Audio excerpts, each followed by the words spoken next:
que vous allez bien et que vous passez tous une belle journée. Alors, j'avais envie depuis quelques jours de faire cette vidéo. Elle me semblait vraiment importante, mais j'ai pris quelques jours avant de bien réfléchir à la façon dont j'allais... quel angle j'allais aborder le sujet plutôt. Parce que c'est un sujet... Parce que c'est un sujet qui est assez vaste. C'est un sujet qui est assez vaste. C'est-à-dire comment ouvrir ses clairsens dans la période vibratoire et énergétique que nous vivons actuellement. Il y a 10 000 façons d'aborder ces sujets-là et je voulais vraiment être sûre que la façon dont je vais l'aborder ici est vraiment juste pour moi. Comme d'habitude, si cette vidéo vous parle, eh bien continuez. Si elle ne vous parle pas, eh bien passez à une autre. Et si elle vous parle, ne prenez que ce qui résonne en vous. Et ça va vraiment être ça le sujet de la vidéo. Et ça fait déjà plusieurs vidéos que je me répète assez là, sur ces points-là, parce que c'est exactement de ça dont il s'agit actuellement. C'est-à-dire que actuellement, les énergies sont de plus en plus fortes depuis le mois de mars, mais en particulier le mois d'avril est particulièrement compliqué pour pas mal de personnes, voire peut-être pour la majorité. Je ne dirais pas la totalité parce qu'on est tous à des rythmes différents, on a tous développé nos clairsens à des moments différents, nous avons tous des sensibilités différentes et des vies différentes. En gros, chacun d'entre nous est unique, mais en même temps, tous ensemble, on forme un grand tout. C'est ça un peu le paradoxe de l'univers. Ça revient aussi à ce qu'on disait de tout ce qui est à l'intérieur, et le reflet de ce qu'il y a à l'extérieur, et tout ce qui est à l'extérieur est le reflet de ce qu'il y a à l'intérieur. Et c'est en fait, c'est vraiment ça en fait, le sujet actuel et la façon dont je vous propose de travailler, d'ouvrir sur votre sensibilité, sur vos clairsens, sur vraiment votre spiritualité. Eh bien, c'est à la fois d'observer ce qui se passe à l'extérieur, quelles sont les personnes qui viennent à vous, quels sont les événements, les situations qui viennent à vous, et qu'est-ce que vous vivez aussi à l'intérieur de vous. C'est vraiment perturbant et à la fois beau de voir que tout ce qui se vit à l'intérieur de soi, eh bien, se matérialise à l'extérieur lorsque l'on observe sa vie, lorsque l'on observe les personnes qui nous entourent et inversement. C'est-à-dire que lorsque l'on observe ce qui nous entoure, on voit qu'il y a quelque chose à l'intérieur qui fait miroir, qui fait effet miroir. Et c'est ça qui est... oui, encore une fois, qui est à la fois magique et perturbant. Alors, je vais déjà expliquer ce qui se passe d'un point de vue vibratoire actuellement, d'un point de vue énergétique actuellement, et ensuite, comme d'habitude, dans l'autre partie, vous donner des conseils, des exercices, des astuces, et ne prenez uniquement, encore une fois, ce qui résonne et ce qui parle en vous. Alors, actuellement, le temps est, je ne sais pas si vous l'avez remarqué, observé, le temps est totalement distendu, c'est-à-dire qu'il y a des moments, et plus que d'habitude, c'est quand on est vraiment sensible et donc hypersensible à ce genre d'informations-là, on se rend compte que le temps est à la fois, enfin il est distendu, dans le sens où il y a des moments où il est vraiment accéléré et on se dit ok, il est déjà cette heure-là, et des moments où il est totalement au ralenti, où on a l'impression qu'il n'y a rien qui se passe et que tout met énormément de temps à se mettre en place.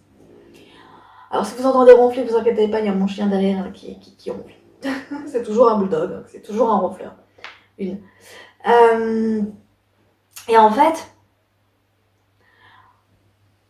on est dans une période là, avril, où tout est comme arrêté, où tout est comme stoppé, où rien ne se passe. Mais en même temps, nous, eh bien, en tant qu'humains qui mentalisons énormément, ça se dit pas, mais vous m'avez compris, c'est pas un verbe mentaliser, on est d'accord, hein, mais on met dans le mental énormément, eh bien, notre tête, nos projets, nos idées, la façon dont on voudrait voir venir les choses est très rapide. Et moins ça se met en place, et plus ça va être lent, et plus ça va être ralenti. Et il y a comme une frustration, et peu importe en fait le domaine dans lequel ici vous expérimentez cela, que ce soit familial, amoureux, relationnel, professionnel, financier. Il y a beaucoup de personnes voilà, qui me disent ça, où il y a comme un moment de pause qui est en train de se poser. Et pourquoi actuellement nous sommes en train de vivre un moment de pause? Parce que de ce que je ressens, encore une fois, ok, hein, il y a beaucoup de choses qui vont se dérouler mai, juin, peut-être même été, donc juillet, fin juin, juillet, août. Il y a beaucoup de choses qui vont se mettre à accélérer, que ce soit dans le monde extérieur, que ce soit dans votre monde intérieur, et que ce soit dans votre monde à vous extérieur. Donc vous par rapport aux relations extérieures, ok, qui viennent à vous. Et là, c'est comme un moment de pause qui nous est imposé, où en fait on est dans l'attente, où on est dans le ok, et donc qu'est-ce qui se passe maintenant, genre dans l'interrogation, et où en fait on n'a aucun contrôle. Et c'est justement ça. Parce que ce qui vient à nous, malgré toutes les vidéos qu'on peut voir de médiums que je respecte vraiment, je commence de plus en plus à avoir de doutes sur ce qui est annoncé, dans le sens où la façon dont je ressens les choses, c'est que personne n'est capable de savoir ce qui va se passer sur Terre, à une grande échelle, et à notre petite échelle dans notre propre monde, à nous. Tout simplement parce que il y a énormément de personnes, ça j'en avais déjà parlé dans une autre vidéo, énormément de personnes qui se sont ouvertes à partir de 2012, en particulier en 2012. Il y en a beaucoup qui se sont ouvertes en 2020, et il y en a là de plus en plus depuis 2020, chaque année qui s'ouvrent, et ces personnes-là qui s'ouvrent de plus en plus à la spiritualité, eh bien, sont beaucoup plus nombreuses que les personnes qui se sont ouvertes entre 2012 et 2020. Si vous voulez, la proportion est de plus en plus importante. Et pourquoi ça? Parce que la Terre est en train de changer vibratoirement. Parce que la Terre est en train de nous changer elle-même. Et au-delà de la Terre, il y a tout un système multivers, multidimensionnel, qui est en train de changer aussi, de se métamorphoser. Et en fait, c'est tellement au-delà de nos capacités de compréhension en tant qu'humain. On peut l'interpréter de la façon qui nous est propre par rapport à nos vies karmiques, par rapport à nos vies, à nos niveaux transgénérationnels, par rapport à cette vie ici, par rapport à notre âme aussi, à tous les niveaux dont je parle souvent dans les vidéos, ok. On peut, si vous voulez, le comprendre à sa façon. Et à mon sens, cette façon, oui, voilà, de vouloir tout mentaliser. Est-ce que ça se dit vraiment mentaliser ou pas? de devoir tout mettre en matière grâce à la mentalisation. Eh bien, c'est purement humain. Parce que en vrai, dans l'univers, les choses, la vie est perçue d'autre façon totalement différente. On peut nous le ressentir quand on est en méditation, quand on est en connexion avec son âme, quand on est en connexion avec d'autres âmes, d'autres énergies. Mais c'est un début de, même si c'est extrêmement fort pour nous quand on expérimente, quand on ouvre ses clairsens et quand on expérimente tout cela, on est en mode waouh, mais c'est magique, mais c'est génial, mais c'est magnifique. Et c'est vrai, et ça l'est, et c'est ça qui, et c'est pour ça que les gens s'ouvrent de plus en plus à la spiritualité, parce qu'on découvre un monde magique dont on a toujours rêvé quand on était enfant, et dont on nous a toujours empêché, ou alors inconsciemment, peu importe, d'y avoir accès. Et là, on se dit, mince, mais ça existe en fait, c'est cool. Et en fait,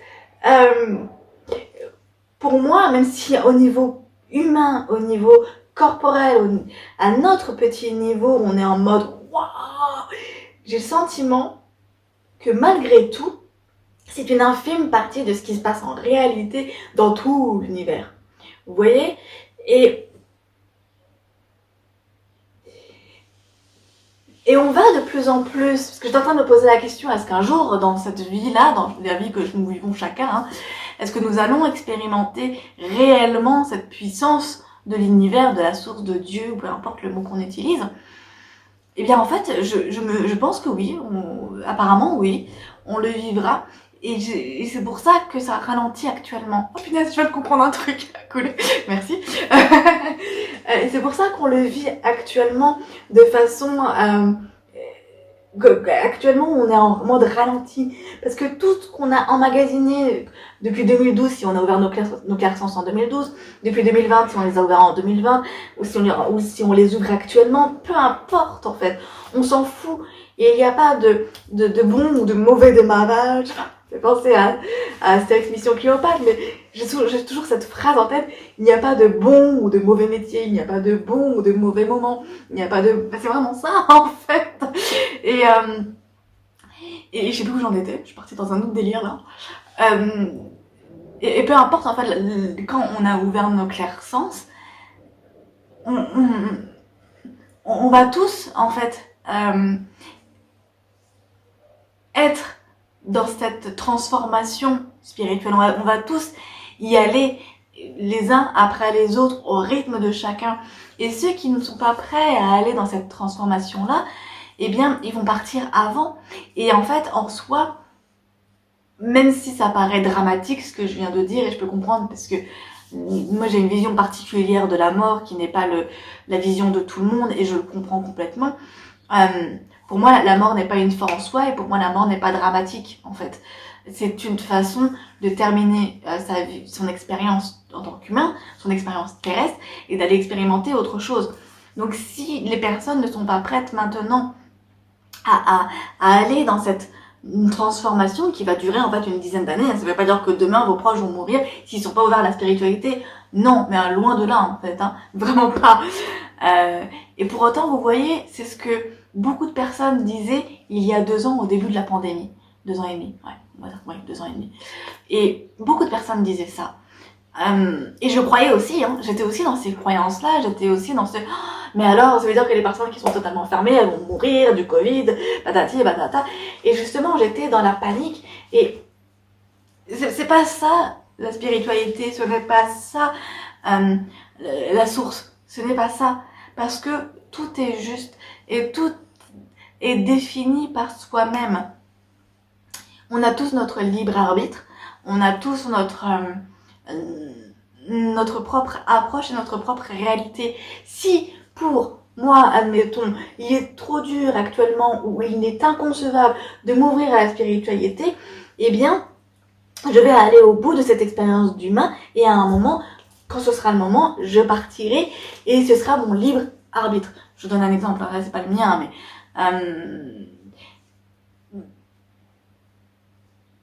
mais je vois de plus en plus de personnes, que ce soit en formation, que ce soit en thérapie, ou que ce soit même dans mes proches, mes amis, en particulier mes amis, quoique la famille aussi, mais je me rends compte qu'il y a des personnes qui s'ouvrent à la spiritualité. Il y a 2 ans, je n'aurais jamais imaginé avoir ce genre de discussion avec ce genre de personnes-là, à des niveaux de personnes, de directeurs ou de de haut placé, où je me dis oui, ok, comme quoi le monde évolue, et c'est beau et c'est chouette en fait.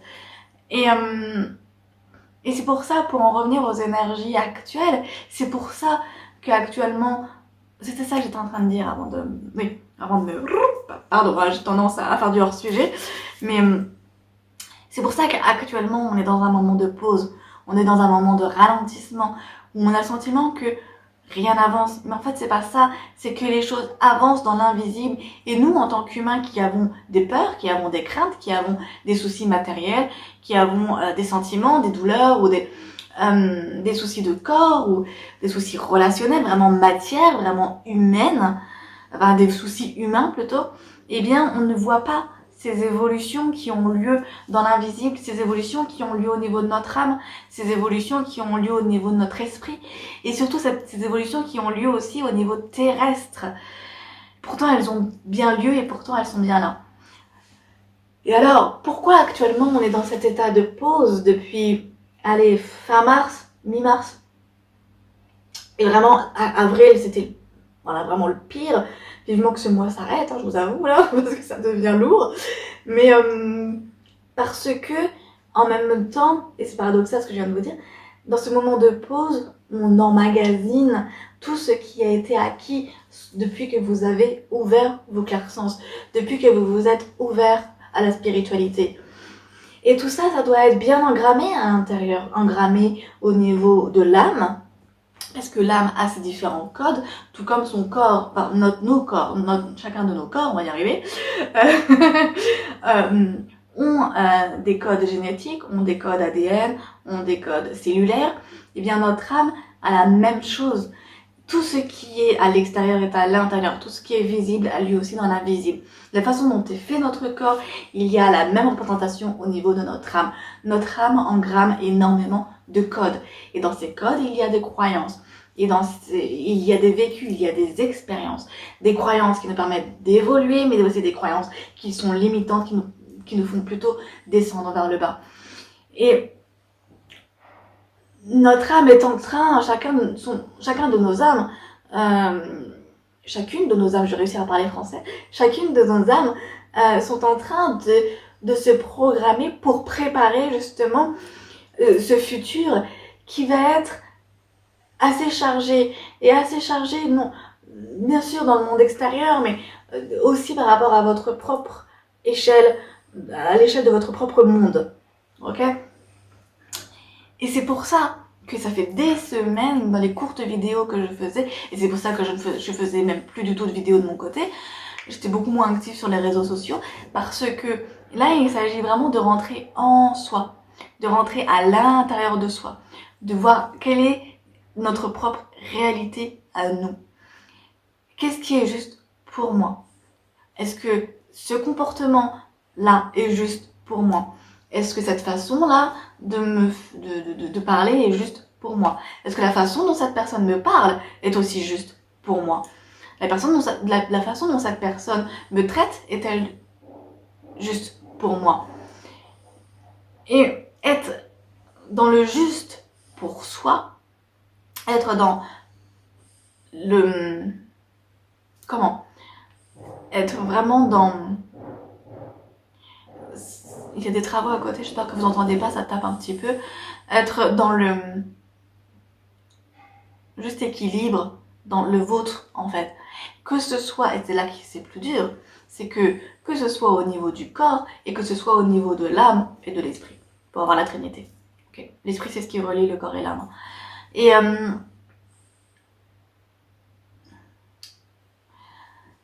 c'est ça, en fait, qui est extrêmement dur actuellement. C'est de se dire, ok, je ne sais absolument pas où je vais. Ok, je sais pas du tout ce que mon âme a prévu. Parce que si c'est Dieu, ça veut dire qu'on s'enlève son propre libre arbitre. Si on se dit, quel plan Dieu a voulu opérer pour moi? Non, c'est vous-même en tant qu'âme, avant de votre incarnation, avant de venir ici, vous avez décidé de ce plan-là, parce que vous êtes une parcelle de Dieu, parce que vous êtes une énergie de Dieu en fait. Et tout remettre entre les mains d'une force qui est beaucoup plus forte que la nôtre, je trouve ça dommage parce que oui, il y a des choses qui sont beaucoup plus fortes que, encore une fois, ce qui est à l'intérieur est à l'extérieur, ce qui est à l'extérieur est à l'intérieur. Mais oui, il y a une force beaucoup plus grande, beaucoup plus forte que la nôtre et plus forte que notre compréhension, c'est ce que je disais au tout début. Néanmoins, il y a notre propre monde à notre propre échelle et ça, en fait, c'est à nous, avec notre libre arbitre, de choisir. Et comment nous choisissions, c'est en fait, quand il arrive une situation qui est hyper délicate, qui est très difficile, c'est de savoir dire, ok, j'ai ça là en pleine gueule, hein, excusez-moi, mais en pleine gueule, maintenant je fais quoi? Maintenant je fais quoi de cette situation? Est-ce que j'utilise mes croyances limitantes et à ce moment-là, je descends mon énergie et je suis dans la peur et je suis dans la souffrance? Et alors ça reste une expérimentation, ça reste une expérience, ou alors je choisis dès le départ ou à un moment donné quand j'en ai marre de souffrir, de me dire ouais, ok, là maintenant j'ai vu, là je suis bien dans la merde, je suis bien au fond, maintenant que je suis au fond, je peux que remonter parce que j'ai enfin les pieds par terre, parce que j'ai enfin les pieds ancrés, même s'ils sont dans la merde, alors excusez-moi, je dis plein de gros mots, même s'ils sont dans la merde, ce n'est pas grave, parce que maintenant j'ai l'appui, parce que maintenant j'ai l'ancrage, et je remonte, et je rentre à l'intérieur de moi, et je vais surtout me connecter à mes propres ressources, à ce qui est juste pour moi. Avec l'hypnose, on travaille énormément sur les propres ressources. C'est-à-dire qu'on ne va pas travailler sur les faiblesses, on ne va pas travailler sur les moments d'erreur, etc., etc. On va voir, et maintenant, comment on répare cela? On fait l'état des lieux. C'est ce que je fais en séance énormément, enfin je fais que ça. On fait déjà l'état des lieux de ce qui se passe, et maintenant, quelles sont les solutions et qu'est-ce qu'on met en place pour ressortir? Et on va chercher toutes les ressources, toutes les choses positives, toutes les qualités, toutes les choses qui sont déjà là à l'intérieur de nous, qui sont que nous sommes chacun d'entre nous, qui fait que nous sommes uniques. Et cette unicité, c'est notre propre pouvoir, en fait. Et unicité à la fois comme personne unique et unicité à la fois comme unie aux autres. Parce qu'en fait, on est unique soi-même et en même temps, on est tous reliés. Regardez les arbres. Les arbres, vous n'en verrez jamais un qui ressemble exactement à son voisin.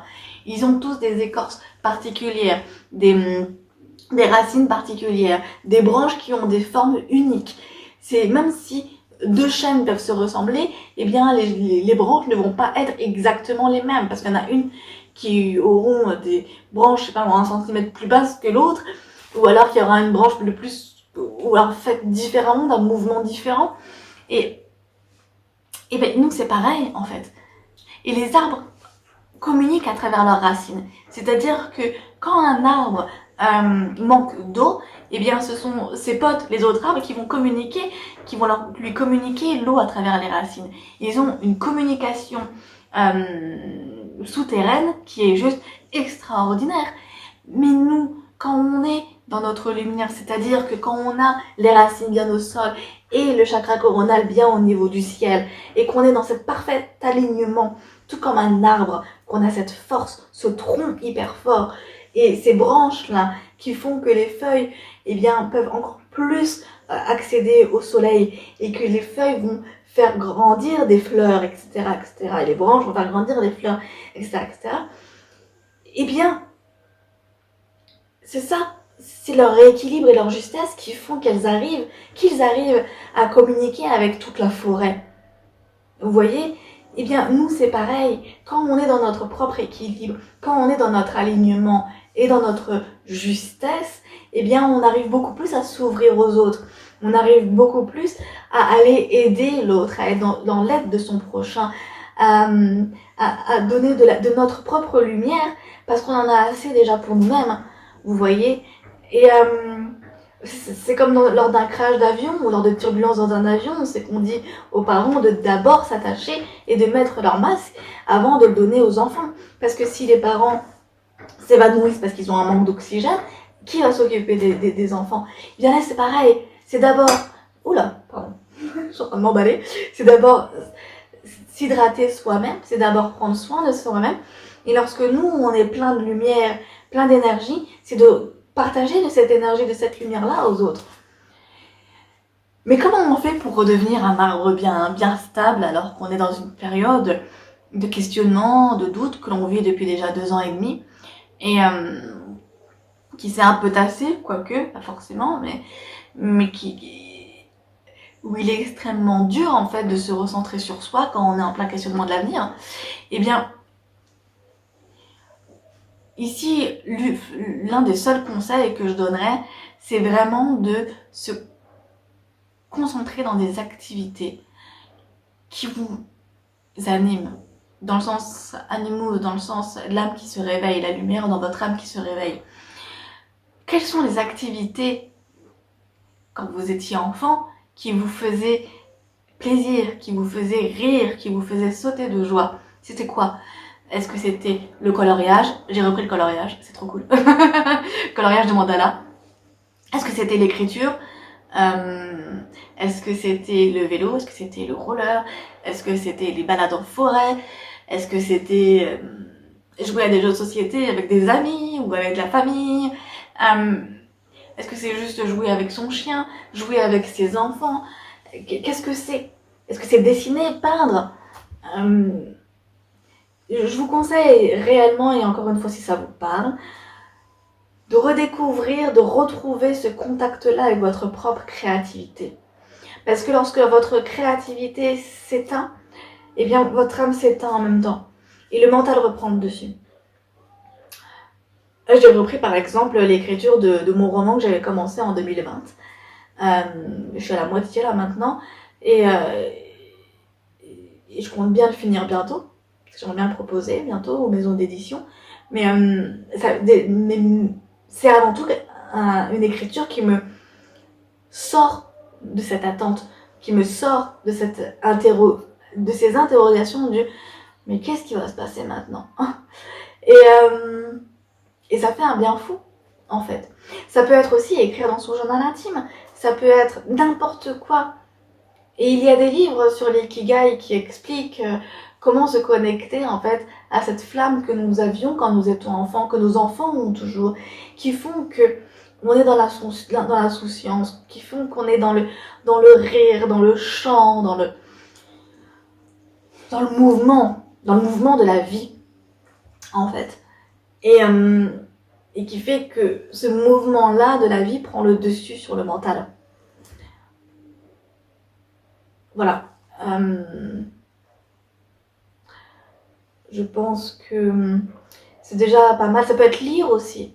Lire et pas forcément lire des choses intellectuelles, ça peut juste aussi lire un roman. Et pendant un temps, on est plongé dans la vie de personnages qui ne sont pas nous. Et d'ailleurs, ça faisait longtemps que j'avais pas lu, et là, ces derniers jours, j'ai repris la lecture, mais de romans. Et pas de, pour ça que je dis ça, de romans. Et comme de par hasard, j'ai retrouvé un roman dans ma bibliothèque que j'avais jamais terminé. Et je trouvais par hasard, en fouillant mes journaux intimes, qui sont dans la bibliothèque aussi, je suis tombée dessus par hasard, tiens, je l'avais pas terminé, donc j'ai recommencé de le lire. Et là, en fait, c'est un roman, mais qui me parle carrément par rapport à ce que je vis actuellement. Et c'est juste impressionnant de se dire, waouh, mais il n'y a jamais de coïncidence, en fait. Et il répond exactement aux interrogations que j'avais, parce que maintenant je les ai plus.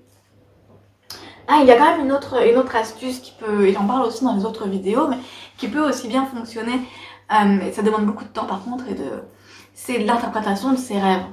J'avais déjà conseillé ce livre-là la semaine dernière, La chimie de nos rêves, de Laetitia Laz, cette fois-ci je ne me trompe pas, et qui donne plusieurs conseils pour pouvoir interpréter ses rêves. Et l'un des principaux conseils, c'est d'abord, avant de se coucher, donc déjà, bien entendu, une demi-heure avant de se coucher, pas de téléphone, pas d'écran en général, parce qu'en fait les écrans vont totalement annihiler, c'est comme si sur les émotions, l'écran va mettre une couche d'émotions artificielles. Et en fait, on rentre pas quand on regarde encore plus le téléphone, mais quand on regarde dans les écrans, c'est un peu les fast-food des émotions. Un livre, on va réellement vivre l'émotion de l'intérieur, on va s'imaginer, on va utiliser plusieurs parties de notre cerveau, le droit et le gauche, pour à la fois visualiser, pour à la fois intellectualiser, et vraiment rendre les choses rationnelles tout en étant dans la créativité. Donc on utilise toute notre énergie cérébrale. Alors que la télévision, en fait, notre cerveau a comme une couche au-dessus, vous voyez. Et en fait, on nous dit quoi penser, on nous dit quoi ressentir avec les musiques, avec les acteurs, avec les bruitages derrière. C'est pareil pour les émissions. Donc ce sont des émotions qui sont fausses, qui ne nous appartiennent pas. Après, je regarde la télévision et tout ça, hein, j'ai juste à arrêter les écrans une demi-heure avant, et encore plus pour nos enfants, et lire un livre à nos enfants avant de dormir, et même à nous-mêmes lire, ne serait-ce que quelques pages avant de s'endormir. Ça va stimuler notre cerveau, et ça va nous permettre de faire des rêves qui sont beaucoup plus informatifs, qui sont beaucoup plus précis, qui ont beaucoup plus de forme. Et donc, avant de s'endormir, vraiment au moment où vous fermez vos yeux, c'est de poser une question, mais en boucle, à vos guides, à votre âme, peu importe la question qui vous préoccupe du moment. Ça, je fais ça tous les soirs, et j'ai quasiment tout le temps des réponses. Là, cette nuit, je l'ai pas eu, je vous avoue, mais je réessayerai encore ce soir, j'espère l'avoir cette nuit. Mais, et en fait, là, à ce moment-là, dans les rêves, vous avez votre inconscient qui va mettre des images, qui va mettre des situations, que ce soit vous ou d'autres personnes en situation. Et après, en fait, vous écrivez tout. Et au fur et à mesure que vous écrivez tous vos rêves, et même si ça n'a ni queue ni tête, justement, il faut qu'il n'y ait ni queue ni tête. Vous écrivez tout. Et vous voyez qu'il y a des thèmes qui sont récurrents. Est-ce que ce sont des maisons? Est-ce que ce sont des personnes? Est-ce que ce sont des émotions? Est-ce que ce sont des couleurs, des animaux, des mots, des paroles? Et vous notez des récurrences au fur et à mesure, et en notant les récurrences, vous avez de plus en plus conscience de qui vous êtes, de vos croyances, de vos forces, et de ce qui est à travailler. Un rêve n'est jamais mauvais. Un rêve est là pour vous envoyer des messages. Votre âme, pendant que vous dormez, elle s'est barrée, hein, elle fait autre chose, et votre corps, lui, va interpréter tout ce que votre âme fait, travaille là-haut pendant votre sommeil, en image mentale, en interprétation qui devient solide, matérielle pour vous, pour nous tous. Hein. Et en fait, à ce moment-là, au fur et à mesure que vous faites ça, ne serait-ce que 5 minutes par jour, eh bien, vous apprenez de plus en plus à rentrer en contact avec vos rêves. Et réellement, franchement, vous avez vraiment la réponse à vos questions. Parce qu'en fait, ce sont pas les autres qui ont les réponses. Ce sont pas les cartes qui ont les réponses. Ce sont pas les pendules qui ont les réponses. C'est vous, c'est vous-même. Tout est là à l'intérieur. Et si vous vous posez la question toutes les nuits avant de vous endormir et qu'au matin vous prenez, mais plus tard dans la journée, 5 minutes pour écrire vos rêves, et bien en fait les réponses viendront mais toutes seules. Mais vraiment en fait. Vraiment. C'est impressionnant. Et vous dépassez des obstacles en fait. Parce qu'il y a une nuit, vous pouvez demander ok, qu'est-ce qui est à travailler, ou quelle est la solution à ce problème-là, et la nuit d'après, c'est ok, j'ai bien compris que ça c'était la solution, et bien maintenant, aide-moi à vivre cette solution de l'intérieur, et vous vivrez mais tellement d'aventures dans vos rêves, c'est magnifique en fait. Et voilà. Bref, ça fait déjà 33 minutes. Je pense que je vais conclure là-dessus, donc sur ces 2 principaux conseils. Donc l'interprétation des rêves, donc c'est vraiment un travail sur soi, et retrouver votre enfant à l'intérieur, votre créativité, qui pour rallumer la flamme si vous vivez un moment, lorsque vous vivez des moments difficiles. On en vit tous, hein, que ce soit clair. Et bon, le 3e conseil, je terminerai là-dessus, c'est réellement de garder la foi, parce que vraiment, tout va bien se passer. Tout va bien se passer. Je sais que c'est dur, j'ai du mal à le dire moi-même, parce que j'ai encore du mal à le croire. Mais je pense sincèrement que le fait de ne pas savoir ce qui va se passer, que ce soit à sa propre échelle, que ce soit à l'échelle mondiale, nationale, peu importe, le fait de ne pas savoir fait peur, et en même temps nous permet de nous recentrer sur l'essentiel, sur notre propre essentiel, sur notre propre essence à nous. Voilà. En tout cas, je vous fais des bisous. J'espère que vous allez passer une belle journée. Je vous le souhaite en tout cas. Si vous avez aimé, n'hésitez pas à liker, à mettre un petit pouce sur YouTube. Ça m'aide pour le référencement sur YouTube pour être plus vu. N'hésitez pas à partager si vous le souhaitez.